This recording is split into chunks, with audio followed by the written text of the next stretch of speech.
A paradox concerning the character and fate of the West confronts every sensitive observer. On the one hand, we recognize a certain dynamism, a luminous, heroic impulse, even a nobility at work in Western civilization and Western thought. We see this in the great achievements of Greek philosophy and culture, and in the profound moral and spiritual strivings of the Judeo-Christian tradition. We see it embodied in the Sistine Chapel and other Renaissance masterpieces, in the plays of Shakespeare, in the music of Beethoven. We recognize it in the brilliance of the Copernican revolution and the long sequence of dazzling scientific advances in many disciplines that have unfolded in its wake.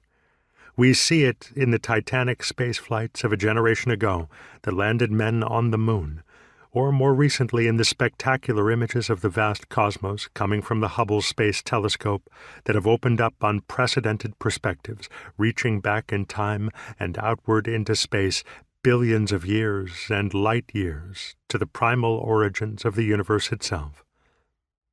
No less vividly, we find it in the great democratic revolutions of modernity and the powerful emancipatory movements of our own era, all with deep sources in the Western intellectual and spiritual tradition.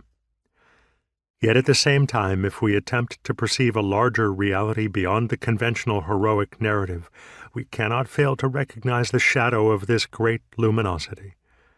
The same cultural tradition and historical trajectory that brought forth such noble achievements has also caused immense suffering and loss for many other cultures and peoples, for many people within Western culture itself, and for many other forms of life on the earth.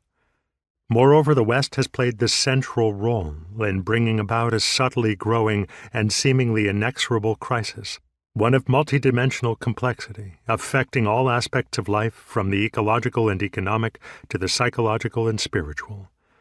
To say that our global civilization is becoming dysfunctional scarcely conveys the gravity of the situation.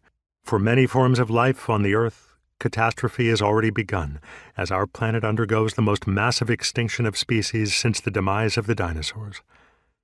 How can we make sense of this tremendous paradox in the character and meaning of the West? If we examine many of the major debates in the post-traditional intellectual culture of our time, it is possible to see looming behind them two fundamental paradigms, two great myths, diametrically opposite in character, concerning human history and the evolution of human consciousness.